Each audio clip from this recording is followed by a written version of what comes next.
Good evening to the Honorable Political Leader, Mrs. Kamala Prasad-Bissessa, and a happy belated birthday to the members of the United National Congress, UNC family, and to all the citizens of Trinidad and Tobago. Good evening. Well, there comes a time in our national experience where we decide collectively as a people what shall be our legacy. There comes a time in a generation of citizens when we decide on what we'll be leaving behind for those to follow. Now is the time to take stock of what the past 7 years has done to our economy. In terms of the decline of the economy, in terms of joblessness and increasing poverty.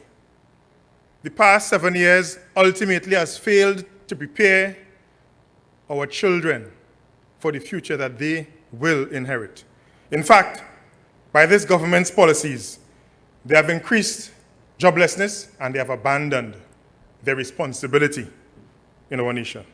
Over 100,000 jobs lost, rising food prices, and by every measure, increasing poverty of our citizens.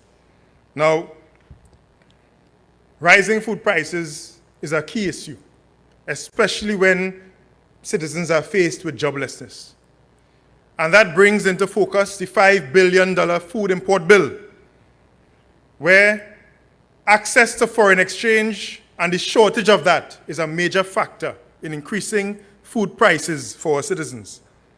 But to add insult to injury, what did we have to subject ourselves to?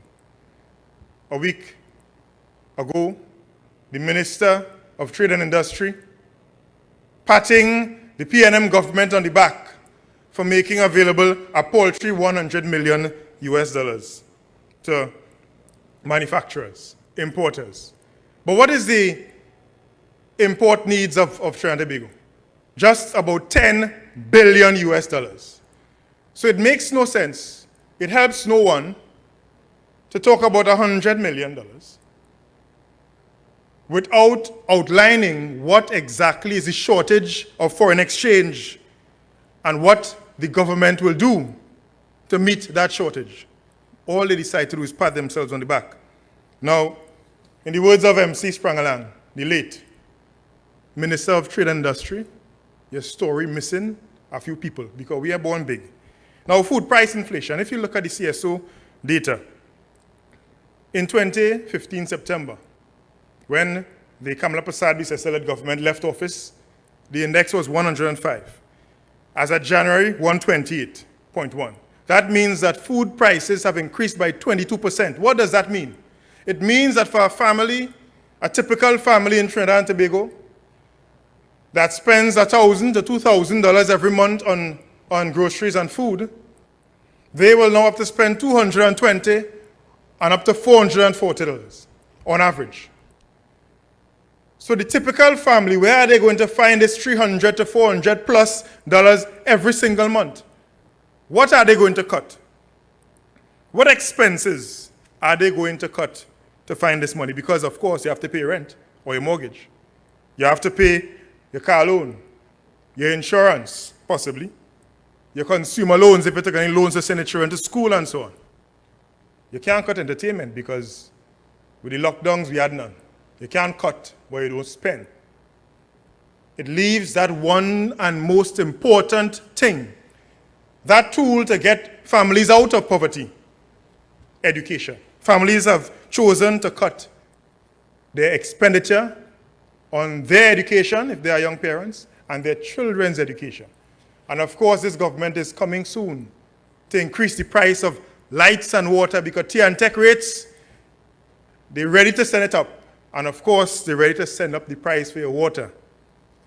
So this government is hell-bent on pauperizing the citizens of Trinidad and Tobago, pauperizing the average working citizens of this country.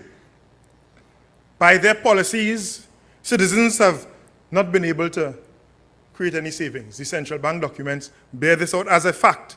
Households have not been able to save. but they are facing higher and rising food prices, having to find $300 to $400 extra per month. But these citizens are on fixed incomes, for the most of them. Pensioners on fixed incomes. Persons in the public service on fixed incomes, in fact, haven't been able to benefit from salary increases since 2015 because of the wickedness of this government. Mbut only want to get them 000. New round of negotiations going on, and there's not much to expect from this government. And of course, workers in the private sector. Which workers in which private sector could expect to have gotten any wage increases when 6,000 companies closed their doors last year, August, according to the Chambers of Commerce? People just happy to hold on to the job. And now we have to face rising food prices. So, when your income is fixed, you have to cut down on education.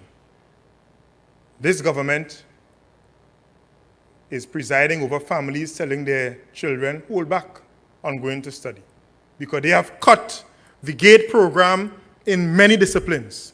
This government is presiding over a school system that has reopened, and many parents cannot send their children to school. They have come to us in the opposition for something as simple as not being able to afford the school uniform, not being able to buy the book bag for the children. Now, and that is why the honorable political leader made the call to this government to have a one-time uniform grant. A one-time uniform grant. It fell on deaf ears, because anything for the people of this country falls on deaf ears for this government. Unless, of course, it's for the people close to them, the friends, family, and finances of the PNM. So the citizens are faced with one of two choices: starvation or education. And that is where we have reached in this country. Now, what items have increased significantly? Because overall is 22%.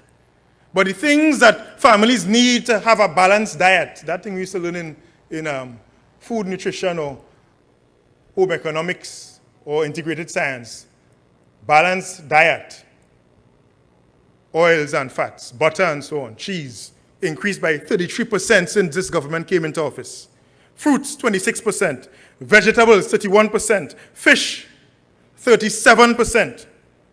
So how could families be nourishing their children? This government is also presiding over malnutrition of the citizens, because citizens are now facing significant rises in food prices, and the things that they really need to provide for their family, those prices are going through the roof. Now, of course, that data is up to January. After the increase in the price of fuel,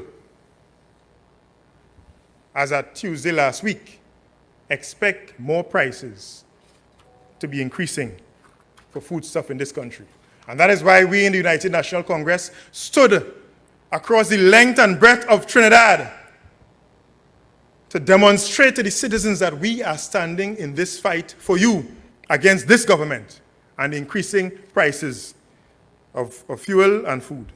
Now, of course, under the Kamala Prasad-Bissell government, they waged a war against poverty, ensuring citizens have their civil rights, equal rights, security, and so on. But this PNM government, by increasing joblessness, by increasing their spending for their friends and denying citizens access to education, they are presiding over rampant poverty in this country. So the price of oils could rise, but your salary ain't rising. The price of vegetables will rise, but your salary is not rising. And this government, again, I want to reiterate as I close to the Minister of Trade and Industry, not to mislead the population. Not to mislead the population with talk of a mere $100 million US for manufacturers and importers. Many of them are close to closure. not a mere $100 million, when we know in this country that there's a significant forex shortage. This government got $644 million from the IMF last year, and businesses cannot find dollars to survive. So to the Minister of Trade and Industry, stop misleading the population, stop misleading the business community, and provide information as to what is the true shortage of foreign exchange so that we can really focus on reducing the cost of importing food items, because importers are going to the black market, buying US at significant prices. I thank you very much. Come on, people. Come on, come. Welcome to the revolution. People crying out for justice. Some of them crying out for freedom. We want freedom. Everybody crying out for democracy. Now it's time to take a stand. Yeah. Come on.